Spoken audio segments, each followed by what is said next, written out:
Allah.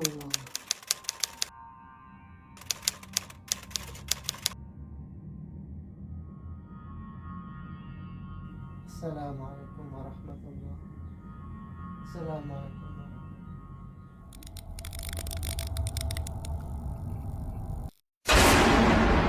Mang Sukir. A'udzu billahi minasyaitonir rajim. Bismillahirrahmanirrahim. Assalamualaikum warahmatullahi wabarakatuh. Kembali lagi bersama Mang Sukir. Sebelumnya Mang Sukir minta maaf karena baru sempat melanjutkan ceritanya. Kemarin agak kurang enak badan.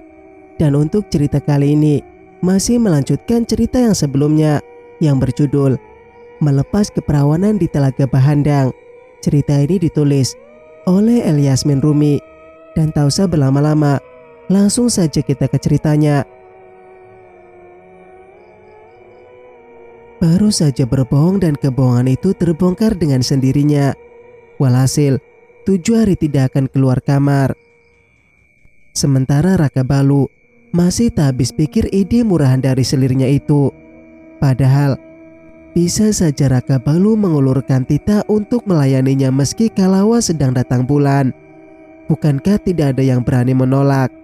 Lalu, seraut dingin yang Kalawa tampilkan membuatnya lagi-lagi mendengus tak suka. Tak jauh dari sana, Raka Balu berpapasan dengan selir pertamanya, Amala. "Mahinai, ayah rindu padamu." Digendongnya balita berusia 13 bulan yang baru pandai berjalan. Satu anaknya dari hasil pernikahan dengan Amala. Gara-gara seraut masam itu Amala jadi bertanya, "Kanda, ada masalah?" "Banyak," jawabnya sedikit ketus. Amala terperangah. Mata Mahinai tampak sayup-sayup dalam gendongan ayahnya. "Dinda, sepertinya Mahinai mengantuk." Tunjuk Raka Balu pada mata anaknya yang nyaris terpejam. "Iya, tadi Mahinai bangun pagi buta, Kanda." Mendengarnya, bergegas Raka Balu membawa Mahinai ke kamar diikuti oleh Amala. Mahinai memang sudah sangat mengantuk. Dibaringkan di ranjang pun tidak terjaga lagi. Raka Balu melepas jubahnya ikut berbaring di samping gadis kecilnya. Sedangkan Amala duduk bersimpu membelai rambut suaminya. "Masalah apa yang sedang mengganggu pikiran Kanda?" Raka Balu semakin menenggelamkan wajah di pangkuan Amala. "Sedikit pertengkaran hari ini dengan Kawala." Amala menautkan alis. Aneh rasanya baru menikah kemarin dan hari ini sudah bertengkar. "Kenapa sampai seperti itu, Kanda? Apa Kalawa membuat Kanda marah?" Raka Balu mendesah, lantas bangun duduk berhadapan. "Kanda tidak suka Kawala tiba-tiba bersikap dingin. Padahal masih menjadi pelayan Danum tampak ceria sekali sikapnya." Alis Amala kembali bertaut disertai keringitan di dahi. Dirinya masih diam mencari-cari apa sebab sesungguhnya pertengkaran suaminya dengan selirnya. Tidak mungkin ada asap jika tidak ada api. "Mungkin Kawala marah setelah Kanda bermalam di kamar Danum. Mungkin juga marah melihat ini." Tanpa ragu Raka Balu menyibak baju memperlihatkan tanda-tanda merah yang terdapat di dada bidangnya. Spontan Amala tersenyum kecut, lalu membenahi baju suaminya. "Pantas saja jika Kawala marah, Kanda. Aku pun jadi Kawala pasti kesal. Karena Kanda melewatkan malam pengantin dengan Danum bukan dengannya." "Bukan kehendak, tapi bagaimana lagi? Kebablasan gara-gara rengekan Danum yang tanpa henti." "Danum sedang sakit waktu itu. Jadi... sudahlah." Dengusnya malah ikut kesal, ingin membela diri, tapi memang dirinya bersalah. "Kanda terlalu memanjakan Danum, tidak pernah bisa menolak permintaannya." Raka Balu berpaling dengan napas yang dihelanya berat. "Kau tidak akan mengerti, Dinda." Amala tersenyum, kemudian kembali menarik Raka Balu ke posisi semula, menjadi pangkuannya sebagai bantalan. "Iya, memang hanya Kanda yang mengerti permaisuri Kanda itu," celetuk Amalia sembari tersenyum. Dan hanya Amala istri Raka Balu yang paling pengertian dan selalu sabar mendengar keluh kesahnya. Raka Balu melepas penatnya di kamar itu, tidur meringkuk memeluk anak gadis kesayangannya. Namun, rasa yang menghinggapi Raka Balu sampai saat ini bukanlah rajukan Kawala, tapi tentang karuhei yang ditunjukkan kepada selir keduanya itu. "Siapa yang ingin memelet Kawala?" tanyanya dalam hati. Hanya ada dua kemungkinan. Memang tergila-gila dengan selirnya itu, atau hanya ingin menghancurkan pernikahannya dengan Kawala. Niat ingin tidur, tapi sampai menjelang petang tidak bisa tidur sama sekali. Sore itu, Raka Balu meninggalkan harem setelah menghabiskan siangnya di kamar Amala. Di luar gerbang harem, Jata sudah menunggu selama lebih 2 jam. Ia ingin menyampaikan pesan Raja Kelayang Tanjung kepada tuannya Raka Balu, tapi harus menunggu sampai tuannya itu keluar dari harem, sebab lelaki manapun tidak diizinkan masuk ke harem atau tempat tinggal para istri Raka Balu. "Ada apa, Jata?" Lelaki itu terkesiap. "Empu, malam ini Ayahanda ingin mengadakan musyawarah untuk pernikahan Batara Arya. Ayahanda tidak bisa hadir karena tidak sehat. Jadi empu yang ditunjuk memimpin musyawarah." Kata tidak sehat membuat Raka Balu lekas menuju kediaman ayahnya tanpa bertanya lagi dengan Jata. Ketika Raka Balu datang, ayahnya itu sedang berbaring di ranjang dengan muka sedikit pucat. Dadanya yang telanjang menampakkan kulit yang lebam keunguan, disertai bengkak dan nyeri. "Ayah, apa yang terjadi?" Raja Kelayang Tanjung pun menggeleng tak pasti. Dari belakang datang seorang pomo yang tak lain adalah ayah Kalawa, sekaligus ayah mertuanya. Lelaki itu memang telah lama ditunjuk sebagai pomo, dukun atau tabib dalam bahasa Melayu, untuk keluarga kerajaan. "Pomo, apa yang terjadi dengan ayahku?" Kali ini pertanyaan itu diajukan pada Labih. "Belum tahu pasti, empu. Harus dilihat beberapa hari ke depan," jawab Labih sembari membalur tumbukan bunga arnica yang dicampur minyak oles pada lebam itu. "Raka Balu, kau ajukanlah musyawarah untuk pernikahan Arya malam ini." Raka Balu mengangguk cepat menanggapi permintaan ayahnya. Sampai malam tiba, musyawarah pun diadakan. Arya yang juga ada di sana benar-benar tak sedap dipandang wajahnya. Raka Balu tahu bila adik tirinya itu menerima dengan amat terpaksa perjodohannya dengan putri bungsu Raja Swarna Bumi. Musyawarah berjalan lancar-lancar saja. Kemboja sebagai ibu dari Arya setuju dengan perjodohan itu, hingga anaknya memandang tak suka. Selepas musyawarah, ibu dan anak itu masih berada di pendopo, adu argumen. "Kenapa ibu tidak meminta Raka Balu untuk membatalkan perjodohan ini? Kenapa ibu malah mendukung?" serganya marah. "Arya, kita tidak bisa membantah perintah itu." Benar, bagaimanapun membantah, pada akhirnya akan sama saja, tunduk pada perintah. "Egois!" makinya sembari berlalu.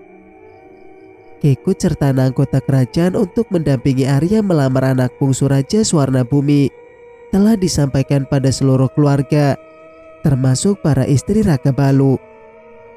Danu mendapatkan kabar itu dari mulut suaminya sendiri, yang malam ini datang sekaligus memastikan keadaannya yang kemarin sempat mengeluh tidak sehat. "Kanda, kenapa perjodohan itu tidak ditolak saja?" Apa kalian tidak kasihan melihat Arya menikahi gadis buta? Raka Balu terhenyak saat Danum bicara setajam itu. Tidakkah penolakan itu sebagai salah satu bentuk diskriminasi? Tidak bisa melihat bukan berarti dia diperlakukan tidak layak, Dinda.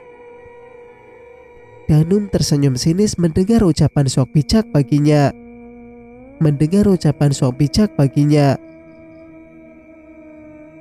Seandainya dijodohkan dengan Kanda, pasti Kanda pun akan menolak juga kan?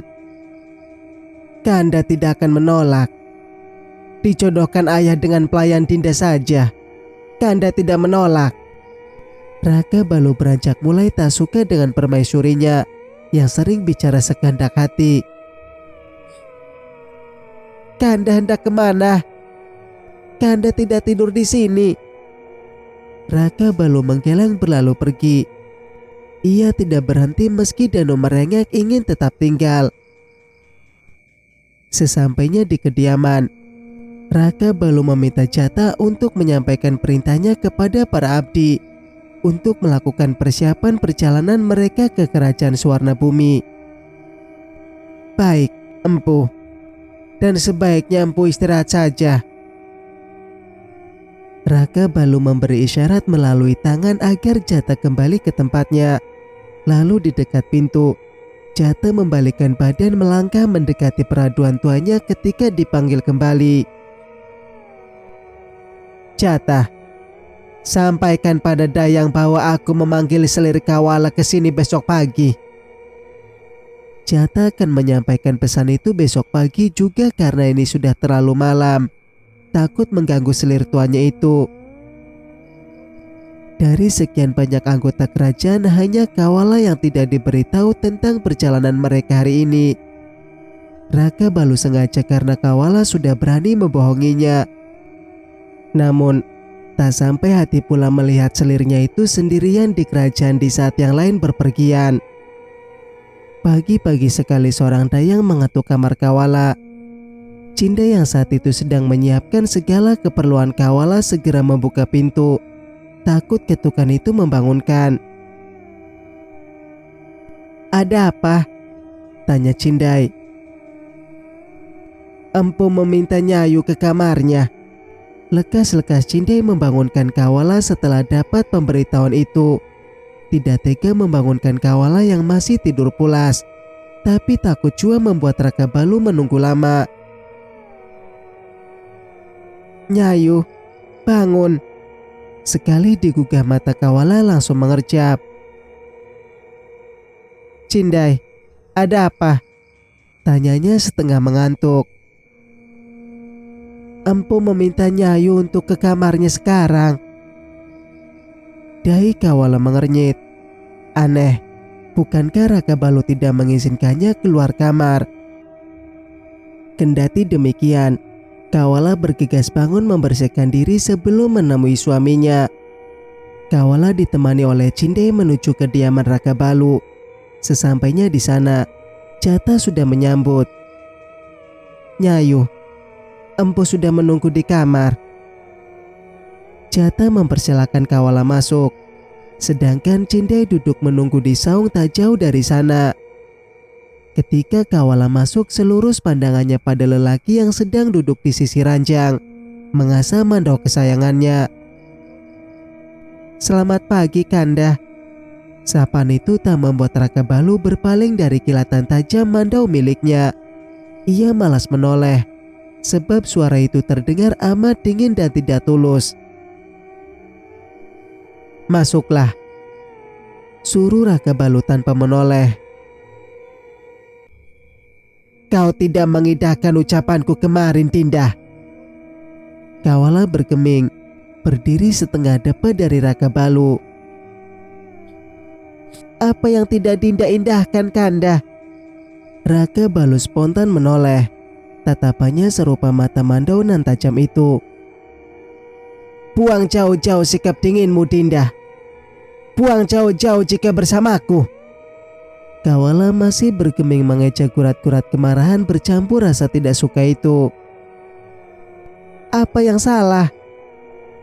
Cukup, Dinda, jangan menyulut perdebatan pagi-pagi begini. Kenapa kau tidak bertanya kenapa aku memanggilmu ke... Empu, ada ayahanda. Seruan Jata di balik pintu memotong kemarahan Raka Balu. Otomatis pula perdebatannya dengan Kawala terhenti. Tanpa banyak omong, Raka Balu meraih pinggang Kawala secepat kilat, mendudukannya di pangkuan. Lantas, tanpa persetujuan pula Raka Balu meraih madunya, lalu meraih tangan Kawala. Kanda mau apa? Setelah itu, nyaris Kawala memekik ketika Raka Balu dengan sengaja menggores sedikit jari telunjuknya. Yang membuat bingung, darah malah Raka Balu teteskan di atas ranjang menodai spray putih itu. Kawala hendak protes, tapi Raja Kelayang Tanjung sudah lebih dulu masuk. Raka Balu. Raja Kelayang Tanjung sedikit terkejut melihat anaknya duduk berpangkuan mesra. Antara mulut dan mata lebih dulu mata yang menangkap noda darah di ranjang. Wajah yang semula suram mendadak cerah tatkala disangkanya pasangan suami istri itu baru selesai bercinta. Ayah datang di waktu yang tidak tepat ya. Kalau begitu, ayah akan keluar sekarang. Lanjutkan saja ritualmu, Raka Balu.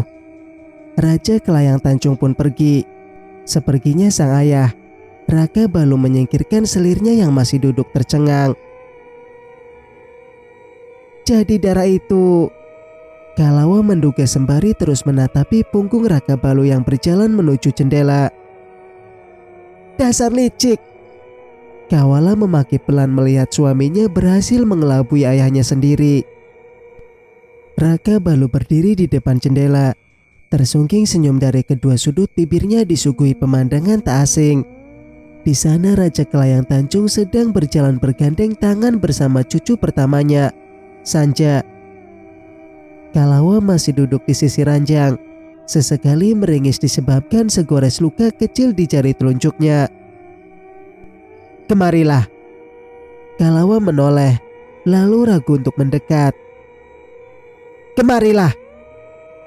Setelah permintaan gusar itu, Kalawa menghampiri suaminya dengan riak lebih dingin dari sebelumnya. Raka Balu meraih tangan kanan Kalawa menghentikan darah yang terus keluar itu dengan cara menghisapnya. Lalu meludah tanpa jijik. Kalawa tersentak. Di bawahnya Kalawa duduk di sisi ranjang. Ia pun mengambil cupu keramik kecil yang berjejer di antara cupu yang lain. Isi di dalamnya sebuah obat herbal kering yang langsung Raka Balu tabur di atas luka. Pedih ketika obat itu mengenai bagian yang luka. Jangan digerak-gerakkan. Biar seperti ini supaya obatnya meresap. Perih Kanda. Nyaris Kalawa menarik tangannya. Tahanlah. Raka Balu tidak ingin luka itu semakin lebar dan membusuk. Sebab mandau miliknya bukan sembarang mandau. Syair-syair magis telah meresap dalam mandau itu. Kembali ke kamar dan bersiaplah. Karena siang ini kita akan melakukan perjalanan ke kerajaan Swarna Bumi, menyertai Arya untuk melamar putri bungsu kerajaan itu. Kalawa pun baru tahu kabar ini, padahal masalah perjodohan itu sudah menghebohkan seisi kerajaan. Jika begitu, Kalawa pamit undur diri untuk mempersiapkan perjalanan yang membutuhkan waktu berhari-hari itu. Beberapa kereta kuda telah siap, termasuk untuk sang raja dan para istrinya. Tapi lelaki itu dikabarkan tidak bisa pergi setelah mendadak lebah membiru di dadanya semakin membengkak. Lalu timbul pula luka yang entah dari mana asalnya. Mengetahui itu, Raka Balu bergegas menemui ayahnya, pun dengan Arya sekalian berpamitan. Raja Kelayang Tanjung kembali terbaring tidak berdaya. Padahal tadi terlihat sudah segar menemani cucunya bermain. Di mana Bomoh? Tanya Raka Balu pada ayahnya. Sedang membuat ramuan, saut Raja Kelayang Tanjung, lalu beralih pada Arya. Maaf, ayah tidak bisa mendampingimu Arya. Meski kesal dengan ayahnya, tapi Arya tak sampai hati melihat keadaan yang selemah itu. Ia mendengus pelan menjawab singkat. Siang itu berangkatlah keluarga ke layang. Yang lain berada di kereta kuda masing-masing. Raka Balu berada di depan barisan duduk gagah di atas kuda putihnya. Lalu di sisinya Arya yang juga memacu gagah kudanya. Kabar anggota kerajaan Kelayang yang akan datang telah lama sampai ke telinga Raja Swarnabumi. Mereka pun melakukan persiapan untuk menyambut calon mempelai pria dan keluarga besarnya. Mereka disambut hangat dan ramah oleh Raja Swarnabumi dan istrinya. "Di mana ayah dan ibumu, Batara Raka Balu?" Ya, ketidakhadiran Raja Kelayang Tanjung dan istrinya mengundang tanya. "Maaf, Gusti Raja. Ayahanda tidak bisa ikut karena sedang sakit. Dan ibunda harus menemani ayahanda. Mohon dimaklumi." Raka Balu tidak ingin membuat Raja Swarnabumi berpikiran yang macam-macam atas ketidakhadiran kedua orang tuanya dalam acara penting dan sakral itu. Raja Swarnabumi mendekati Arya menepuk-nepuk bangga pundak lebar yang ditutupi jubah hitam. "Benar orang-orang mengatakan bahwa kau tak kalah gagah dan tampan dari kakak tirimu, Batara Arya." Arya merasa senang atas pujian itu. Tidak sama sekali. Jika bisa pun ingin rasanya membatalkan pernikahan dan enyah dari sana sesegera mungkin. "Terima kasih, Gusti Raja," sahutnya terpaksa. Seorang dayang diperintahkan Raja Swarnabumi untuk memanggil anak bungsunya. Tak lama, masuklah seorang gadis berparas ayu, berjalan tertunduk dituntun para dayang. Kecantikannya memang luar biasa, tapi tidak bisa mengalahkan ketidaksukaan Arya atas kekurangan gadis yang tidak bisa melihat itu. "Kemarilah Jingga. Sapalah calon suamimu." Ragu-ragu Jingga melangkah. "Selamat datang, Batara Arya." Di saat itu, Arya menggeram jengkel dalam hati tatkala Jingga yang tidak bisa melihat hampir menubruknya. Arya tidak bisa membayangkan bagaimana kalutnya menjalani rumah tangga bersama istri serupa Jingga.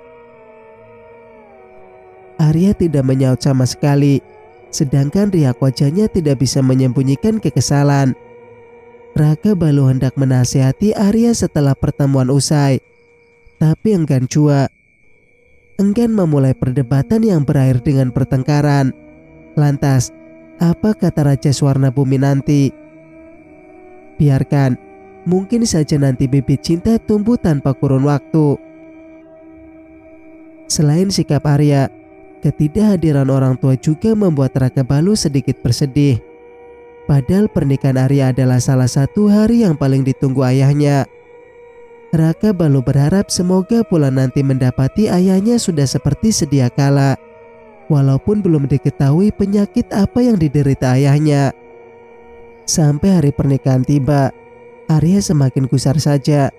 Rasa tidak suka itu semakin ditunjukkan secara terang-terangan. Bicara ketus pada Jingga dan juga penolakannya terhadap setiap permintaan Raja Swarnabumi bila menyangkut tentang Jingga.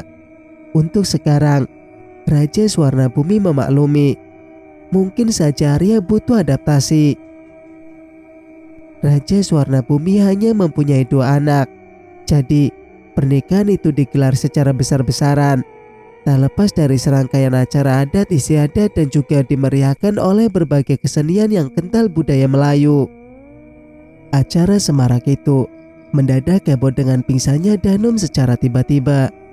Istri pertama Raka Balu itu ambruk ketika sedang mengikuti arak-arakan pengantin. Dinda! Dinda! Jangan tanya bagaimana paniknya Raka Balu. Danum dibopong ke kamar. Kemudian seorang pomo datang memeriksa keadaannya. Sehelai kain diletakkan di atas pergelangan tangan Danum. Pomo itu diam dengan alis bertaut memastikan keadaan Danum melalui denyut nadi.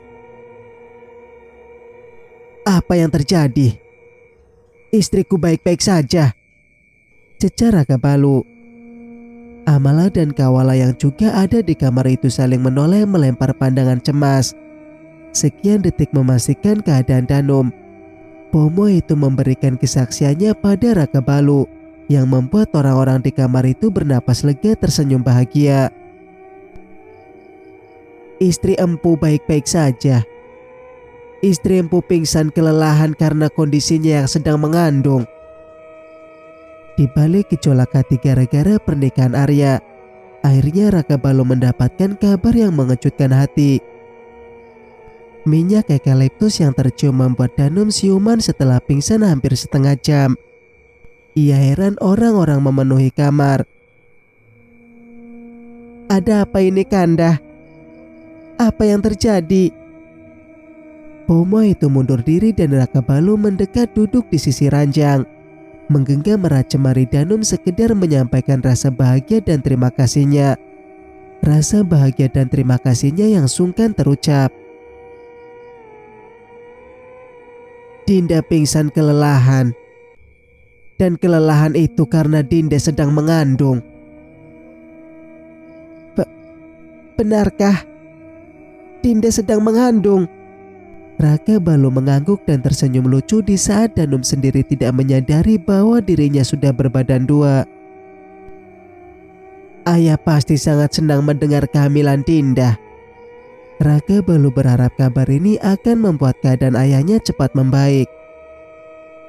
Di penghujung kunjungan, Raja Swarna Bumi kembali menjamu anggota keluarga Raja Kelayang Tanjung sebelum kembali pulang. Dua kerajaan itu bersatu hasil dari pernikahan Arya dan Jingga membuat persatuan mereka jadi lebih kuat. Rombongan kerajaan akan pulang besok pagi.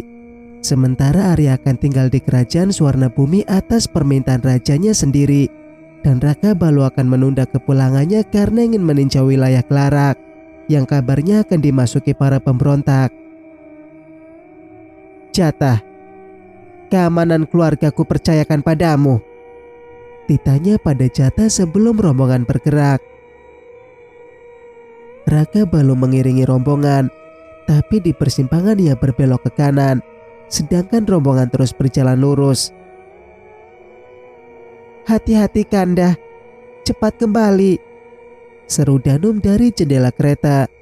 Lelaki itu hanya mengangguk, lalu memacu kudanya secepat mungkin. Jatah tidak merasa cemas walaupun tuannya menunggangi kuda sendirian membelah belantara. Kemampuan bertarung di atas rata-rata yang sudah tersohor tidak akan ada yang akan berani mencegat tuannya. Sampai 2 hari kemudian rombongan tiba di kerajaan Kelayang dan kabar kehamilan Danum langsung tersiar seantero kerajaan. Kita akan menambah anggota baru lagi. Kalau begitu, berikan hadiah yang banyak untuk Danum. Begitu senang dan semangatnya Raja Kelayang Tanjung mengetahui kehamilan menantu pertamanya. Meski sakit, tidak dihiraukannya sama sekali.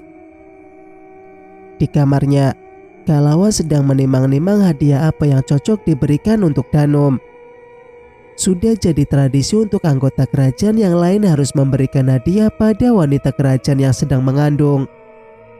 Di saat yang lain memberikan pakaian yang indah atau pernak-pernik bayi, Kalawa justru memberikan madu.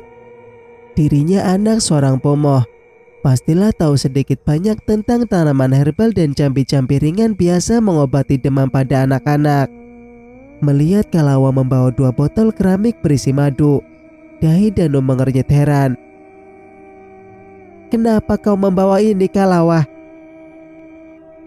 Ini madu hutan terbaik.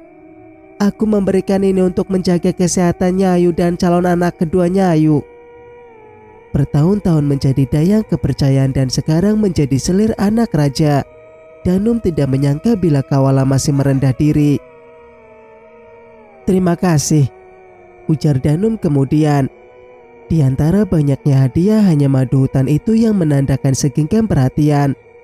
Maka Danum akan rutin mengkonsumsi madu pemberian Kalawa demi menjaga kesehatan dirinya dan juga janinnya. Sore ini, 1 sendok madu dilahapnya tanpa campuran.